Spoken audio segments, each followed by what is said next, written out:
इय्याका नस्तईन। Chishtiya,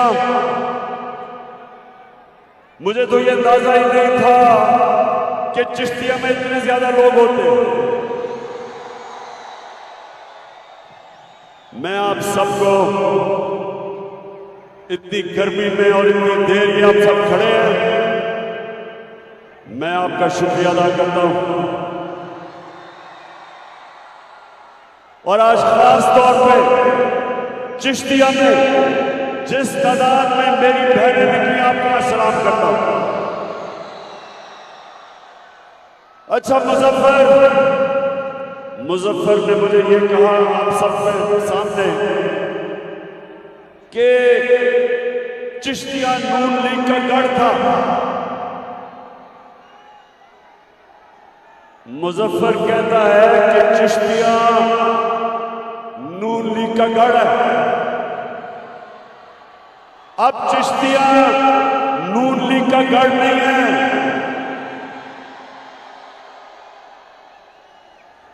London नून league का गढ़ है। सारा टब्बर लंदन में होता है और पाकिस्तान में कमाई करने आता है। यहां से हमारे मेहनत कश लोग बाहर कमाई करने जाते हैं, पैसा पाकिस्तान भेजते हैं। ये रहते बाहर पाकिस्तान में चोरी करके पैसा बाहर भेजते हैं। तो इंशाल्लाह चिश्तिया जरा मेरे गौर से नौजवानों, गौर से मेरी बात सुनो। चिश्तिया के बादशाह नौजवानों, मैं देख रहा था एक बात की आपको समझ आ रही थी, और यहां इस तादाद में मेरी बहनों को भी एक बात की समझ आ रही थी। तो एक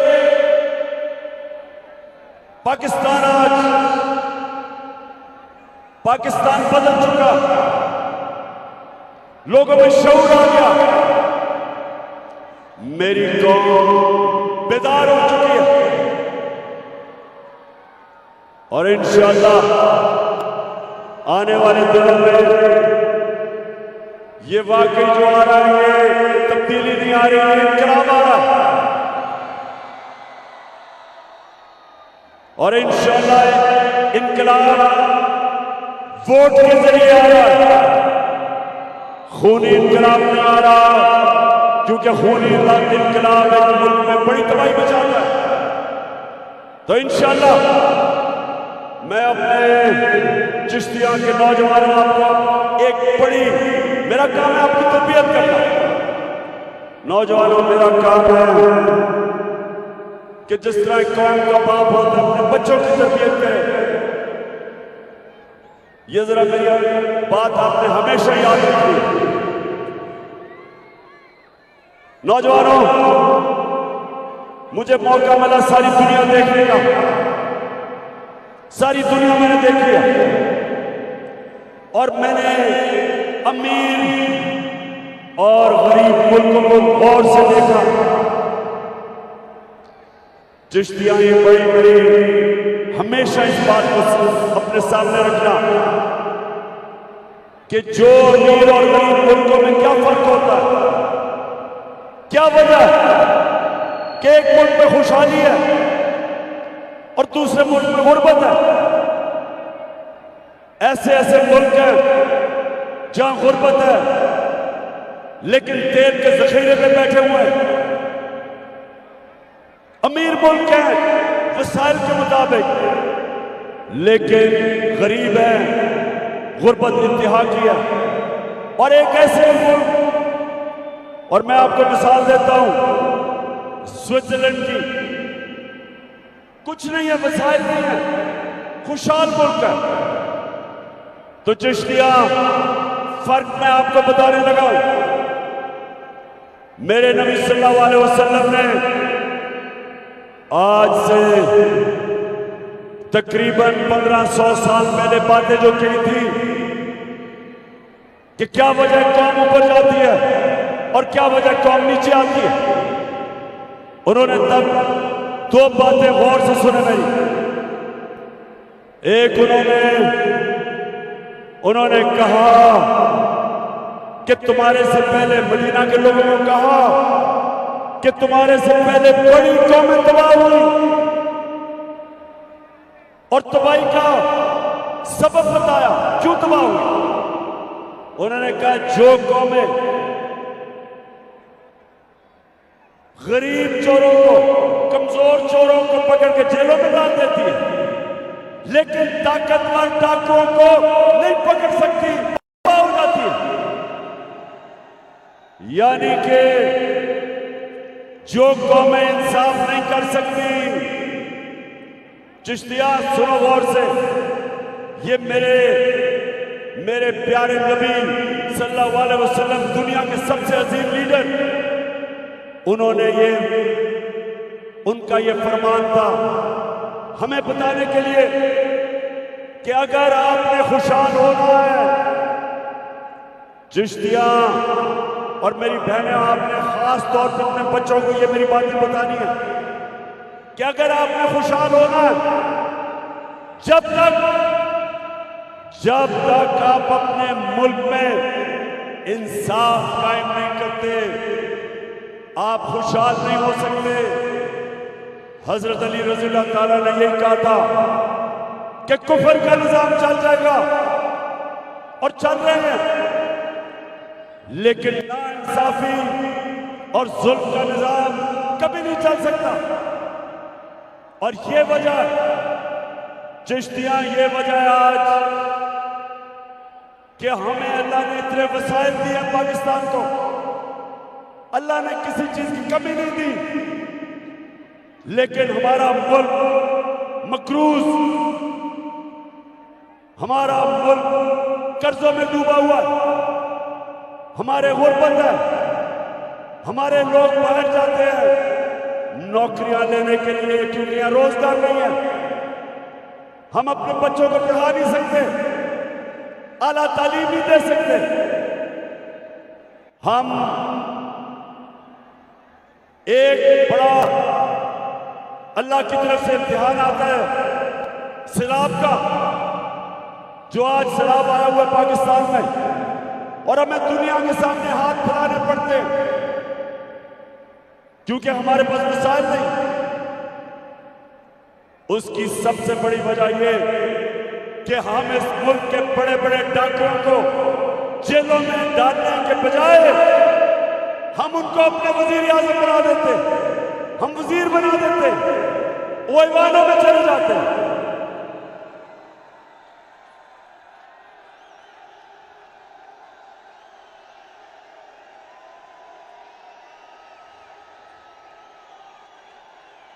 मैं जब आजाद अदलिया के लिए उसकी तहरीक में जब मैं जद्दोजहद कर रहा था तो मुझे जेल में डाला जनरल मुशर्रफ ने।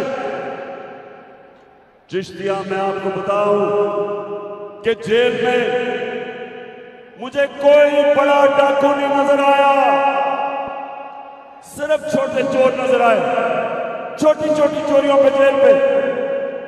और जब मैं असेंबली में गया तो बड़े बड़े पाकिस्तान के डाकू असेंबलियों में बैठे थे।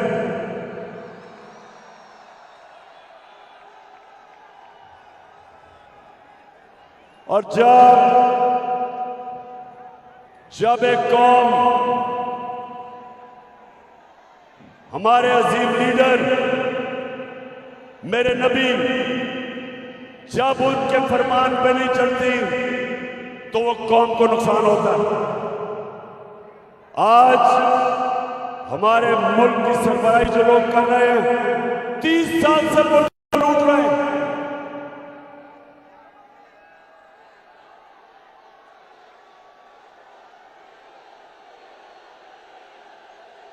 को बेच के खाने वाले खुद हजम हो जाएंगे, वो खुद हजम हो जाएंगे।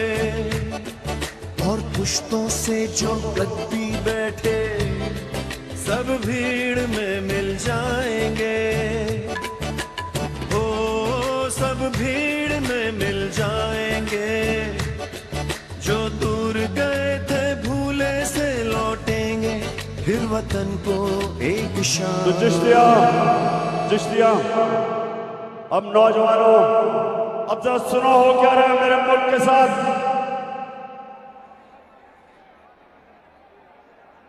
आज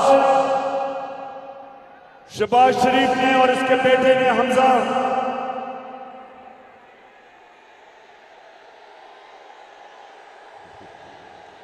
मुर्गी या कुकड़ी, अच्छा हमजा और इसने आज इन्होंने अदालत में कहा है कि हमारा FIA का केस खत्म किया जाए।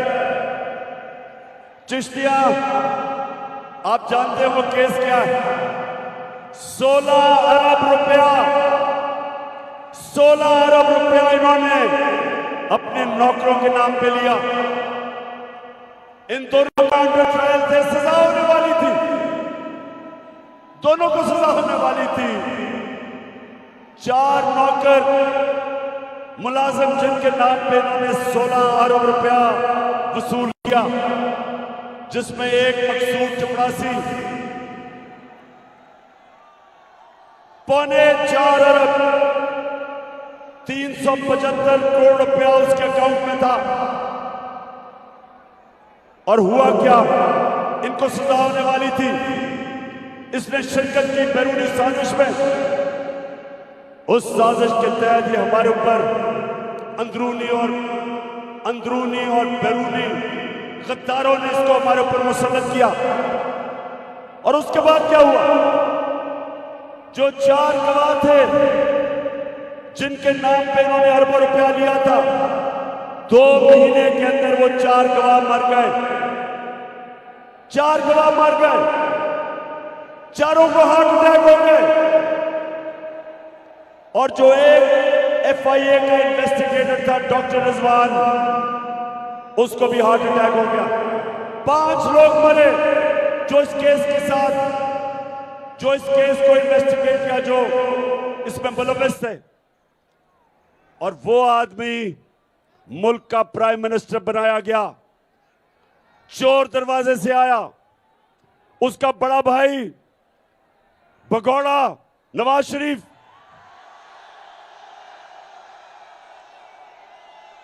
वो लंदन में बैठा है, लंदन में बैठ के पाकिस्तान को ऑर्डर कर रहा है कि क्या करो, किसको पकड़ो। वहां से बैठ के कह रहा है कि किसको जेल में डालो। वहां से बैठ के फैसले की तैयारी कर रहा है कि पाकिस्तान का अगला आर्मी का चीफ कौन बनेगा।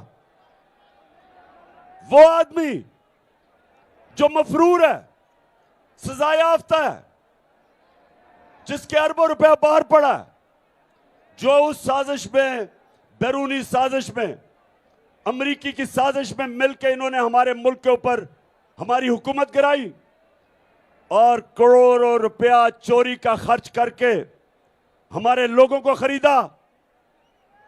2 लोटे तो यहां बहावलनगर से भी अब बिके।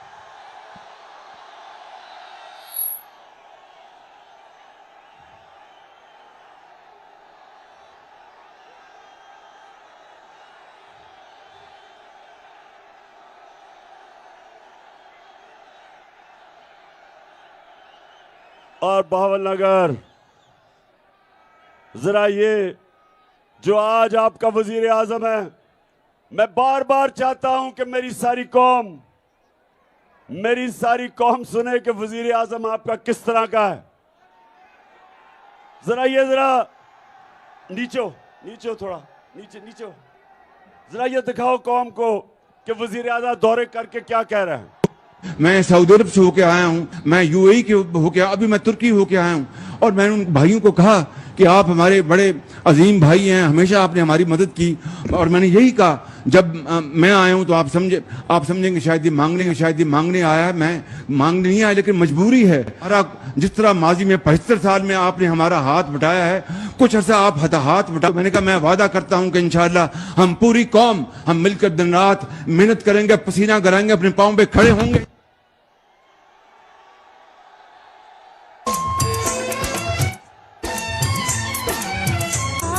चिश्तिया चिश्तिया आपको मिलेगा, जरा सड़क पे जाएं तो जो मांगने वाला मिलेगा वो ये कहेगा कि मैं मांगना तो नहीं चाहता लेकिन मजबूरी है,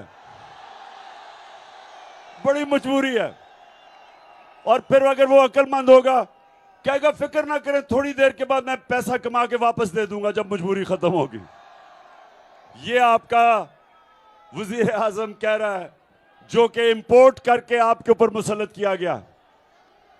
तो चिश्तिया दूसरी चीज, अब सुने जरा, एक मेरे नबी ने कहा कि जो कौम इंसाफ नहीं करती, ताकतवर को कानून के नीचे नहीं लेके आती, वो तबाह हो जाती है।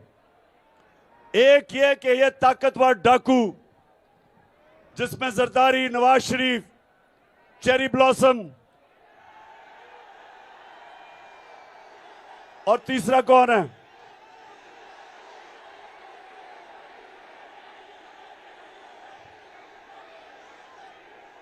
यानी वो, अच्छा मैं नाम नहीं लेता, लेकिन वो जो डीजल के परमिट पे अपने आप को बेचता है, समझ गया? माशाल्लाह बड़ा शऊर है मेरे चिश्तिया के लोगों में, नौजवानों में। अच्छा अब दूसरी चीज जो मैं आपको अब बताना चाहता हूं कि दूसरी चीज, मेरे नबी ने जब मदीना की रियासत संभाली तो उन्होंने एक अल्लाह का फरमान बताया, अमर बिल मारूफ, अमर बिल मारूफ व नही अनिल मुनकर। यानी कि तुम हम सबको, इंसानों को कहा है, अल्लाह का हुक्म है कुरान में कि हम अच्छाई के साथ खड़े हों। फर्ज है हमारे ऊपर कि हम अच्छाई का साथ दें और बुराई के खिलाफ खड़े हों। तो जो आप वोट डालने जाएगा चिश्तिया में, मैं तो जानता नहीं कि मुजफ्फर के खिलाफ कौन लड़ रहा है, लेकिन मैं इतना जानता हूं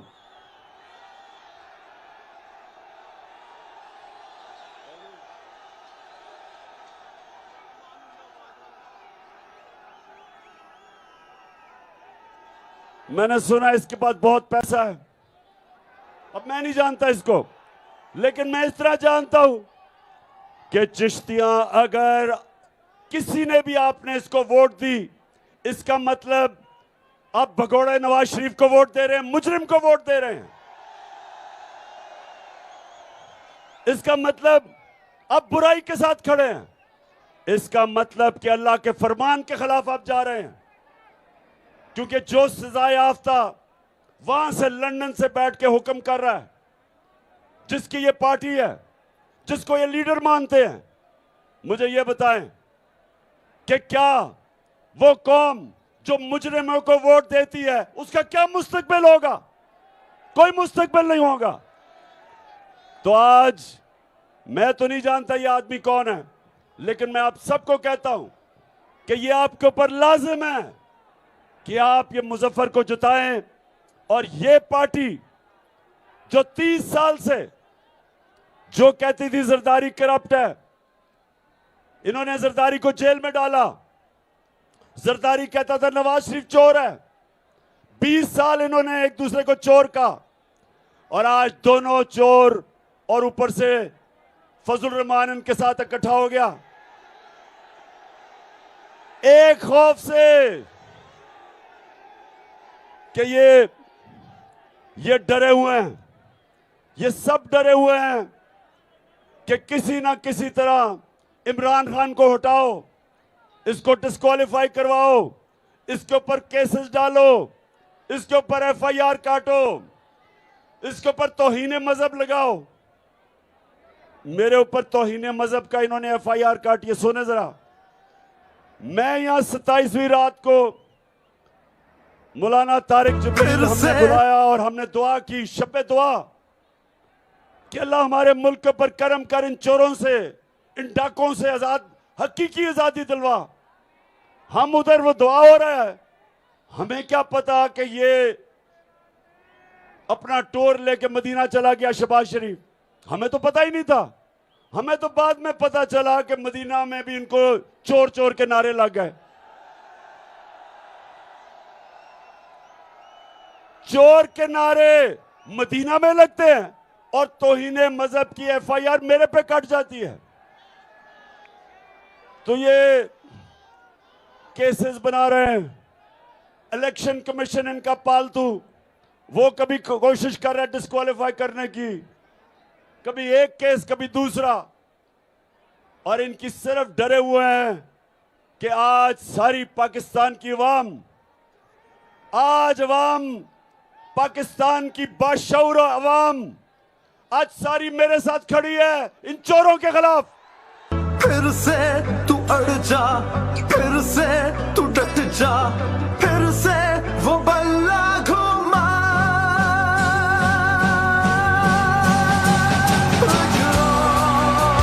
कदम बढ़ा, फिर से वो लम्हा दोहरा, जब जीत के आया था,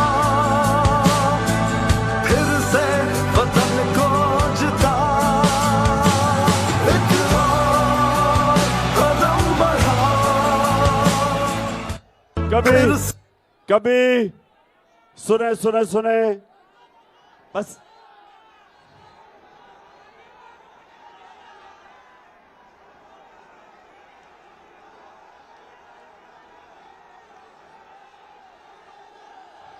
हाँ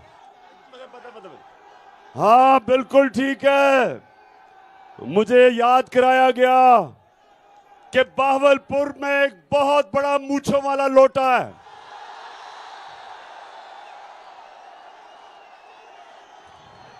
इंशाल्लाह उस बड़े मूंछों वाले लोटे को मैं खुद कैंपेन करके इंशाल्लाह हराऊंगा उसको। अच्छा सुने जरा चिश्तियां सुने जरा, माशाल्लाह बड़ा बाशऊर क्राउड है। अब मेरी जरा दूसरी बात पहले जरा सुने कि हमारे मुल्क से हो क्या रहा है। अच्छा, अब पहले इन्होंने कोशिश की धांधली करके इलेक्शन हराने की, वो फेल हो गई।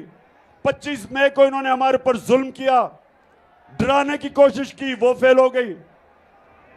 फिर उन्होंने और केसेस किए।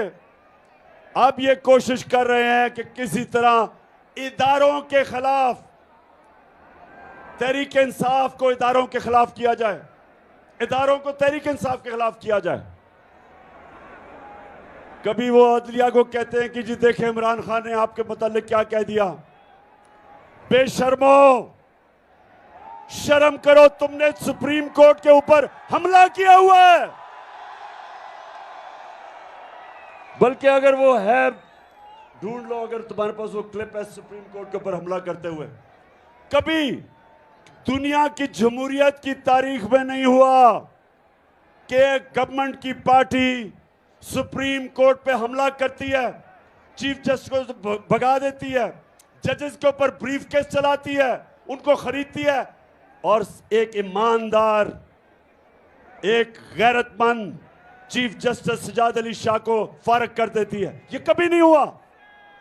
तो नून लीग, शर्म आनी चाहिए तुम्हें उस आदमी को जो कि पहले दिन से कहता है कि आजाद अदलिया होनी चाहिए, अपनी अदलिया की रिस्पेक्ट होनी चाहिए, हमें अदलिया को मजबूत करना चाहिए, जिसकी स्ट्रगल जो जेल में गया है आजाद अदलिया के लिए। तो इनकी पूरी कोशिश है कि मुझे उनसे लड़ाया जाए। और दूसरा, ये कोशिश कर रहे हैं कि किसी तरह पाकिस्तानी फौज और मुझे लड़ाया जाए। देखो नून लीग वालों, तुम जितनी भी कोशिश कर लो, पाकिस्तानी फौज, मैं फिर से कह रहा हूं, मेरी है, मेरा मुल्क भी मेरा है, फौज भी मेरी है। वो बोला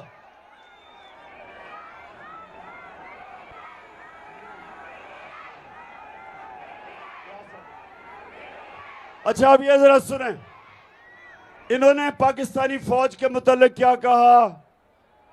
मैं सिर्फ सबका नहीं दिखाऊंगा, एक का जरा ये वीडियो आप देखें और फिर मैंने क्या कहा।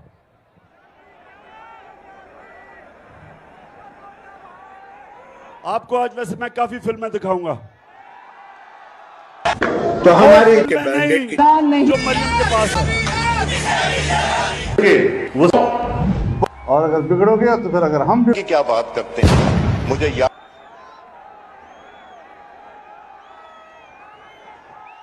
ये सुन है चीफ ऑफ आर्मी स्टाफ तशरीफ लाए, पैर कांप रहे थे, पसीने माथे पे थे। दफा के लिए ये पूरी एक मिनट, इसको भी जरा सुना दें। ये आजकल इम्यूनिटी के साथ अपना सीना चौड़ा करके डिफेंस बजट को क्लेम कर रहे हैं और मांग रहे हैं कौम से। कौम की हड्डियों से गोश्त तक जो है इन्होंने निचोड़ लिया है और उतार लिया है। तो हमारी किरदार कशी करना छोड़ दो। अगर हमने आपकी शुरू की तो पता नहीं पाकिस्तान बनने से आज तक कितने जनरलों की शुरू हो जाएगी। बेटी भाई वो अब एक्यूज ये सुने जरा, आपने सुने, ये कह रहा है अपने आर्मी चीफ, उसके मुताल्लिक कह रहा है कि उसकी काम पे टांग रही थी,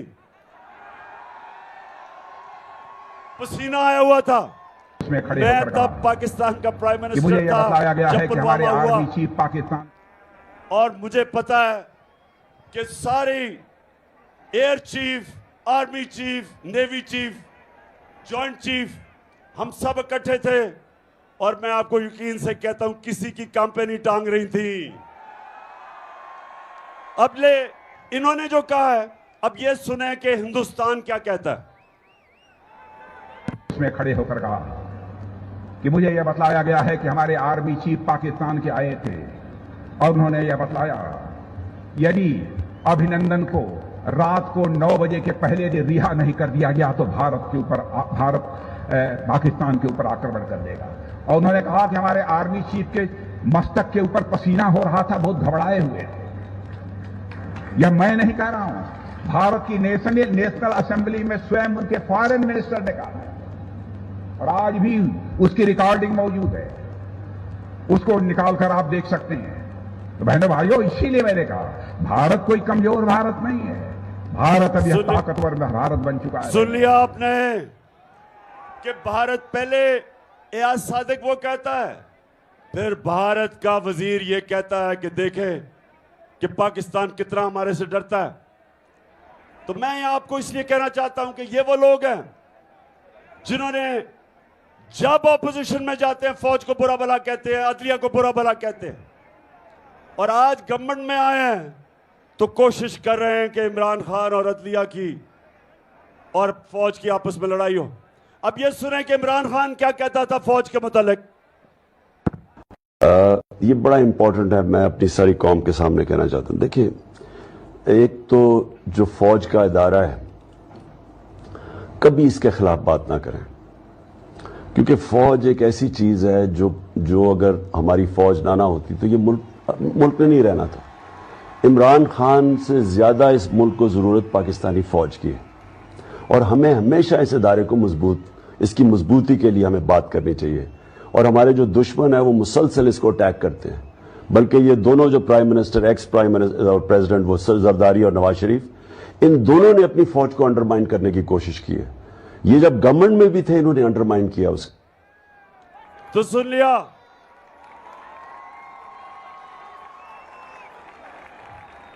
और कभी मेरी हमेशा कोशिश हुई है, कभी अपनी अदलिया और अपनी फौज, कभी भी मैंने इनकी तनकीद की तो मेरी कोशिश होती है कि तामीरी तनकीद की जाए, जिस तरह बाप अपने बेटे के लिए करता है, उसको तनकीद करता है ताकि वो बेहतर इंसान बने।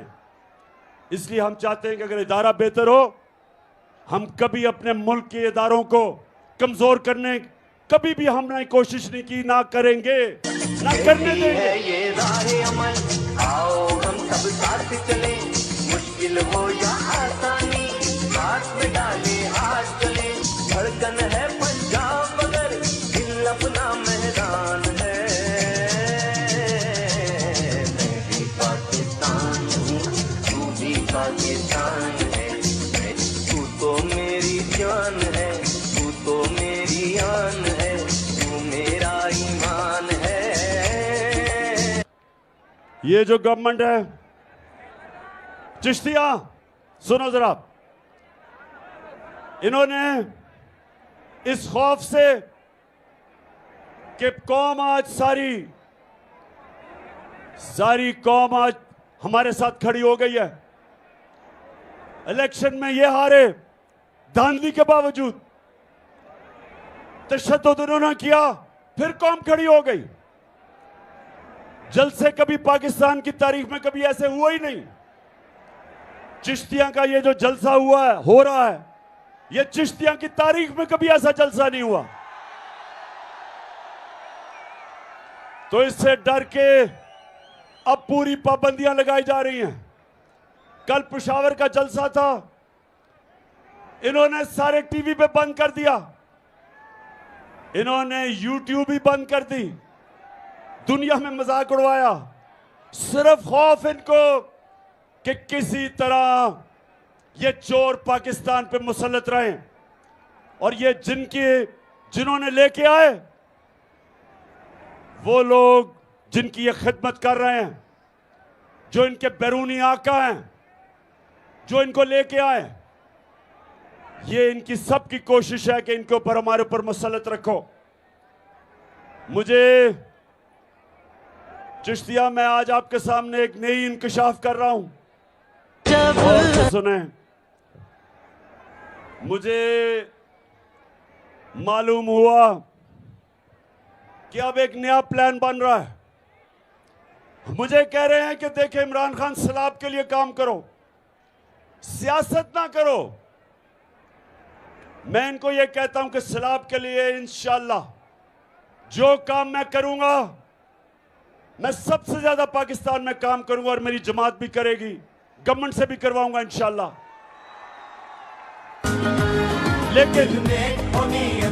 लेकिन मैं अपनी हकीकी आजादी की तहरीक भी चलाऊंगा साथ, पूरी तरह तुम चोरों का मुकाबला भी करूंगा।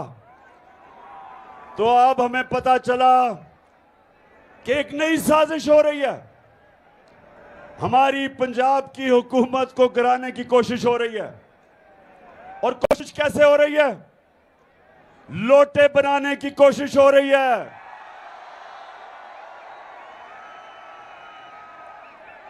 चोरों का पैसा चल रहा है, हमारे लोगों को एमपीज के पास जाके उनको करोड़ों रुपए की पैसे की ऑफर भी दे रहे हैं, और साथ फिर मिस्टर एक्स और मिस्टर वाई वो भी तैयार हो गए हैं, वो जाके धमकियां दे रहे हैं कि अगर तुमने ना गए दूसरी तरफ तो हम ये कर देंगे। मैं आज इन सबसे सवाल पूछता हूं, मैं ये पूछता हूं कि क्या तुम्हें पाकिस्तान की फिक्र है?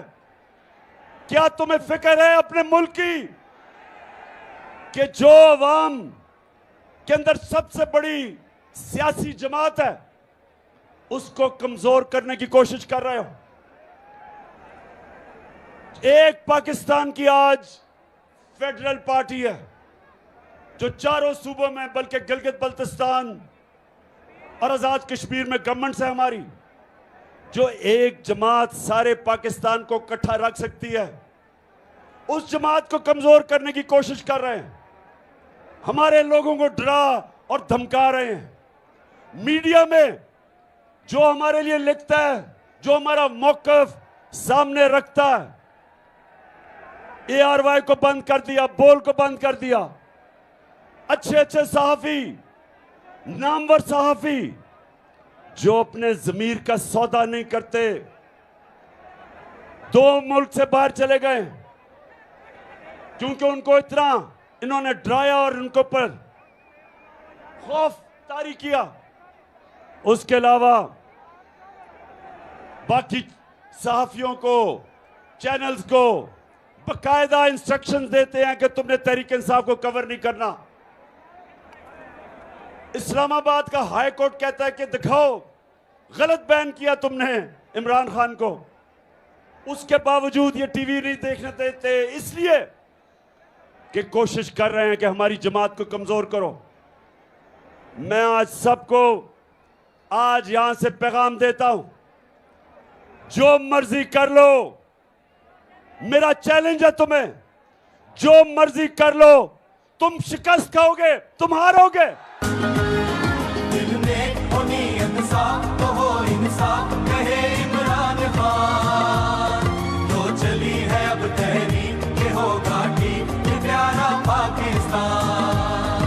दिल में हो नीयत साफ तो हो इंसाफ, कहे इमरान खान। जो चली है अब तहरीक के होगा ठीक, ये प्यारा पाकिस्तान। अच्छा, अब ये जो कोशिश हो रही है पंजाब गवर्नमेंट कराने की, अब मैं आपको उनके मुंह से बता रहा हूं कि नून लीग के लीडर इसके मुतालिक क्या कहते हैं कि अदम एतमाद कैसे कामयाब होती है।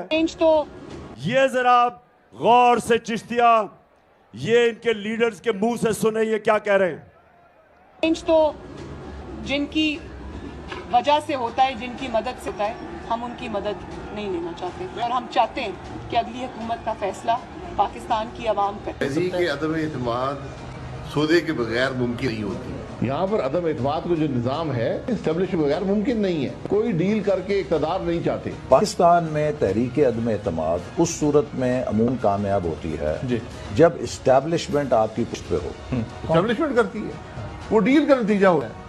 जब भी अदम एतमाद से होते हैं तो यकीनन डील करती है। इस्टेब्लिशमेंट के बगैर अदम एतमाद की तहरीक को कामयाब नहीं किया जा सकता, क्योंकि इस्टेब्लिशमेंट भी एक तीसरी कुव्वत के तौर पे या चौथी कुव्वत के तौर पे पार्लियामेंट में यानी मुकल्लम खुद जो है मौजूद है।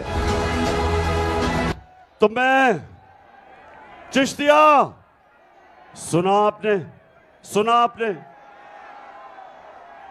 ये सारे इनके लीडर कह रहे हैं कि एस्टेब्लिशमेंट के बगैर अदम एतमाद नहीं हो सकती। अब इसका दूसरा मतलब क्या कि अगर पंजाब में अब अदम एतमाद कामयाब हुई तो इनके बकौल, इनकी ज़बानी ये एस्टेब्लिशमेंट करवाएगी। इसलिए मैं सबको आज पैगाम देना चाहता हूं कि देखें, इस मुल्क का सोचें, अपनी कौम का सोचें। ये जो सारे तमाशे हो रहे हैं पाकिस्तान में, हमारे हालात आज ऐसे हैं कि हमारे मुल्क उस मुआशी बुरान से गुजर रहा है जो पहले पाकिस्तान की तारीख में नहीं था। जब से ये चोर ऊपर मुसल्लत किए गए हैं, ये सारे चोर आके कहते थे कि इमरान खान को इसलिए हटाना चाहिए कि महंगाई है। 4 महीने में, चिश्तियां 4 महीने में जो महंगाई हुई पाकिस्तान की तारीख में नहीं हुई। हमारा जिस तरह रुपया गिरा, हमारा जो रुपया गिर रहा है, ये पाकिस्तान की तारीख में इतने कम वक्त पे इतनी तेजी से नहीं गिरा। जो हमारे किसानों का हाल है, 4 महीने के अंदर किसानों का आज वो हाल है कि हमें खौफ आ रहा है कि सैलाब, अगर साथ सैलाब की वजह से भी, और जो इन्होंने बिजली के बिल महंगे किए हैं, जो डीजल महंगा किया है किसानों के लिए, जो हालात हैं आज, हमें यह डर है कि पाकिस्तान, हमारे लोगों के पास सही अनाज ही नहीं होगा सर्दियों के बाद। और उस वक्त जब हमारी माशियत, हमारी इंडस्ट्री बंद हो रही है, बेरोजगारी बढ़ रही है, जब IMF के प्रोग्राम के बावजूद रुपया गिर रहा है, तो इन हालात के अंदर क्या यहां मुल्क में ये सियासी खेलें चल रही हैं कि पंजाब की हुकूमत गिराओ, पहले गिराई फिर से गिराने की कोशिश करो। ये सिर्फ और सिर्फ जो हो रहा है, ये मेरी कौम की तबाही की तरफ लेके जा रहे हैं। IMF क्या कहता है? IMF जो इंटरनेशनल अदारा है, वो कहता है कि पाकिस्तान श्रीलंका की तरफ जा रहा है।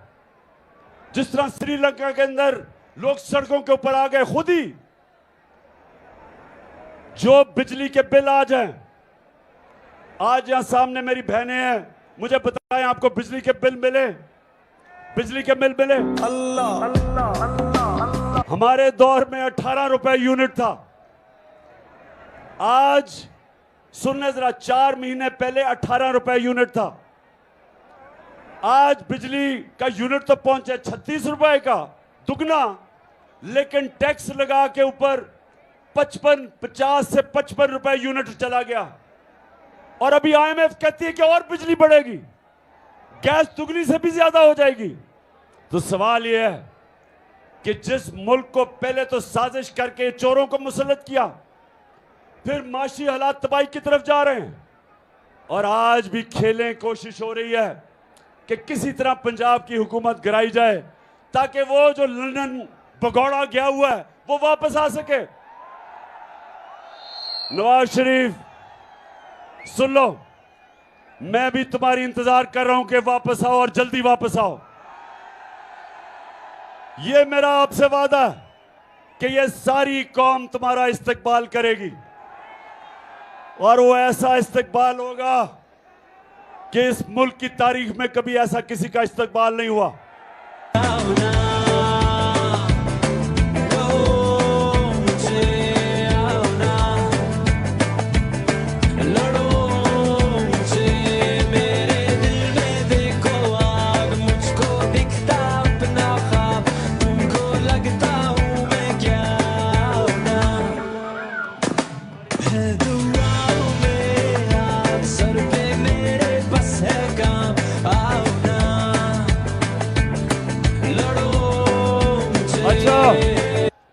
चिश्तिया, अब मैं आपको बताऊं कि नवाज शरीफ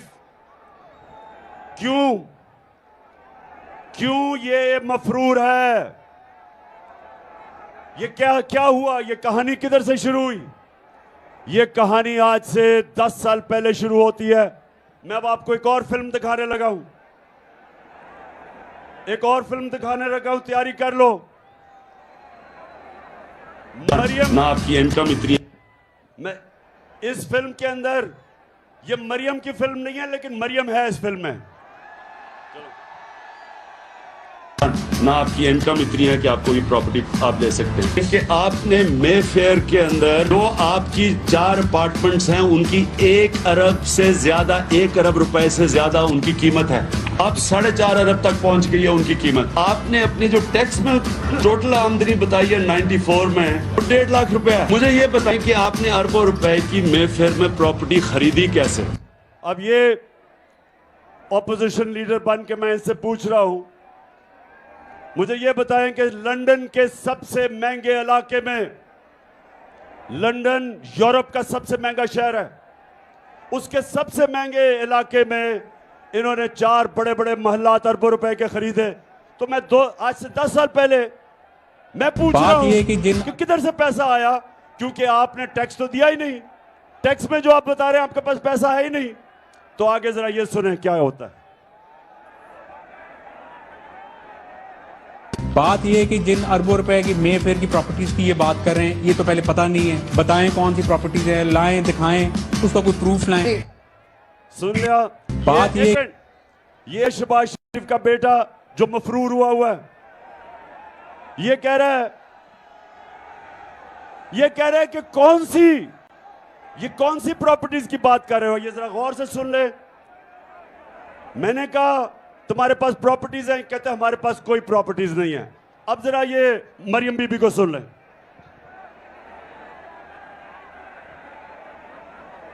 कि इस तरह मुझे लगा कि आप लोगों को बेवकूफ नहीं बना सकते। मेरी सेंट्रल लंदन में प्रॉपर्टीज तो दूर की बात है, मेरी पाकिस्तान में भी कोई प्रॉपर्टी नहीं है। मैं अपने वालिद के साथ है, और मुझे समझ नहीं आई कि मेरी और मेरी वालदा की और बहन भाइयों की प्रॉपर्टीज ये कहाँ से निकाल के ले आए हैं। मेरे नाम पाकिस्तान में कोई प्रॉपर्टी नहीं है, ये तो इंग्लैंड की बात है।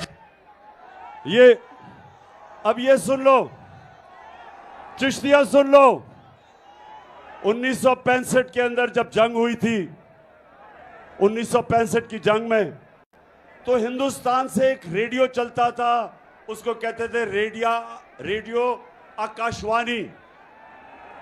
आप तो पैदा भी नहीं हुए होंगे, लेकिन रेडियो आकाशवाणी का काम होता था कि झूठ पे झूठ बोले जाओ।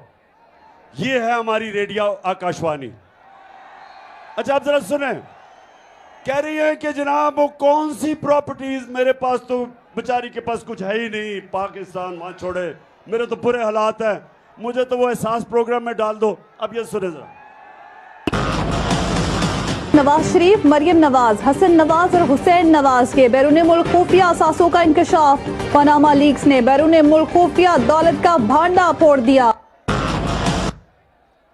सुन लिया चिश्तिया, सुन लिया। इन्होंने कहा कुछ भी नहीं है। इनको नहीं पता था कि इंटरनेशनल इंकशाफ हो जाएगा पनामा का। बड़े बड़े दुनिया के वजीरों ने, प्राइम मिनिस्टर ने मुल्क से पैसा चोरी करके छुपाया हुआ था, वो सारा भांडा फूट गया, इंकशाफ हो गया। तो जब ये इंकशाफ हो गया तो मरियम के भाई क्या कहते हैं, ये जरा सुने। मैं इस बात को तस्लीम करता हूँ कि अल्हम्दुलिल्लाह पाक लेन के ऊपर जो अपार्टमेंट्स हैं वो अल्हम्दुलिल्लाह हमारे हैं। मैं इस बात को तस्लीम करता हूँ कि उनको ऑफशोर कंपनीज नेस्कॉल लिमिटेड और नीलसन लिमिटेड जो है उनको ओन करती हैं। और मैं आपको ये भी अर्ज करता हूँ उनको होल्ड कर रही है इस वक्त मरियम नवाज शरीफ, मेरी हमशीरा जो है। चिश्तिया क्या समझे, क्या समझे, क्या समझे? मैं आपको बताता हूं क्या। अब नवाज शरीफ जब प्राइम मिनिस्टर था, उसने यहां से पैसा चोरी करके बाहर लेके गया। 4 महंगे महंगे लंदन के महंगे इलाके में बड़े महल खरीदे और उसने मरियम के नाम पे खरीद लिए। अब वो बेचारी मरियम फंस गई। अब वो झूठ बोल रही है कि जी मेरी तो है ही नहीं। भाई साहब ने वो कह दिया कि नहीं जी उन्हीं की है। अब चिश्तिया, मैं आपको जो बात कहने आया था बड़ा जरूरी है आपके लिए। अमर बिल मारूफ, सारी कौम को अल्लाह का हुक्म है कि अच्छाई के साथ खड़े हो। अब सबको पता है कि ये वो लोग हैं 30 साल से इस मुल्क का पैसा बाहर लेके जा रहे हैं। ये जरदारी कौम के ऊपर लाजिम है कि सब कौम मिलके इनके खिलाफ खड़ी हो, क्योंकि ये सियासतदान नहीं है, ये इस मुल्क के डाकू हैं। और चिश्तिया, ये अब इलेक्शन जब आ रहा है आपका इतवार को, मैं ये सबको आज ड्यूटी लगा के जा रहा हूं कि आपने घर घर जाके, और मेरी बहनों आपने भी घर घर जाना है, मुजफ्फर को जिताना है।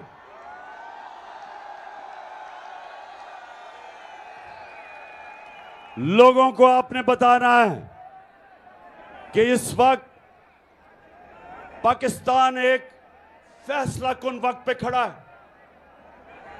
हमारे सामने 2 रास्ते हैं। जिस तरह आप जब नमाज पढ़ते हैं आप अल्लाह से कहते हैं अल्लाह उनके रास्ते पे लगा जिनको नेमतें बख्शी, उनके नहीं जो तबाही के रास्ते पे चले गए। हम सब के सामने 2 रास्ते हमेशा देता है अल्लाह।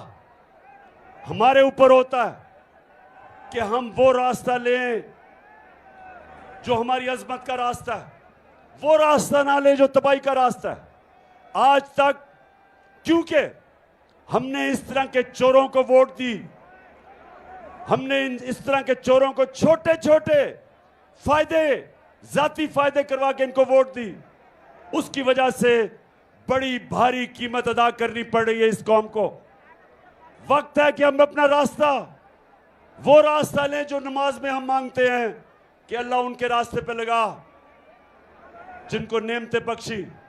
और वो रास्ता था मेरे नबी सल्लल्लाहु अलैहि वसल्लम का, वो हमारी अजमत का रास्ता है, वो मुश्किल रास्ता है, लेकिन वो इस मुल्क को उधर लेके जाएगा जो शुरू में जब मैंने आपसे कहा कि जब इतना अजीम अल्लाह से आपने वादा किया कि ला इलाहा इल्लल्लाह, कि अल्लाह तेरे सिवा कोई खुदा नहीं, आपने दावा किया कि जो अल्लाह के अहकामात है उन पे चलेंगे आप।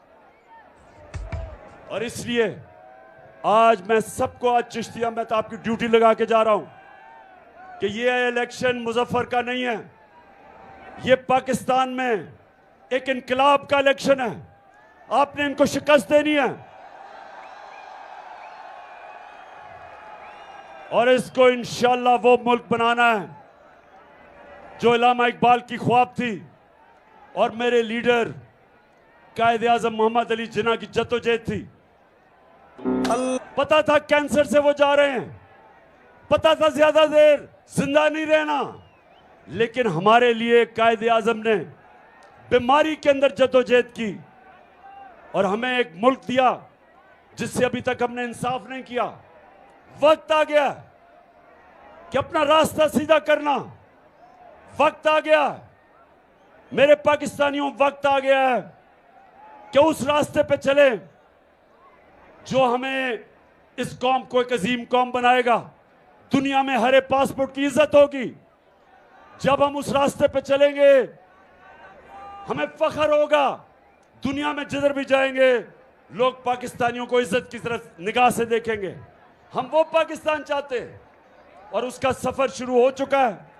और इंशाअल्लाह इतवार को आपने इलेक्शन जितवा के हमें उस रास्ते की तरफ और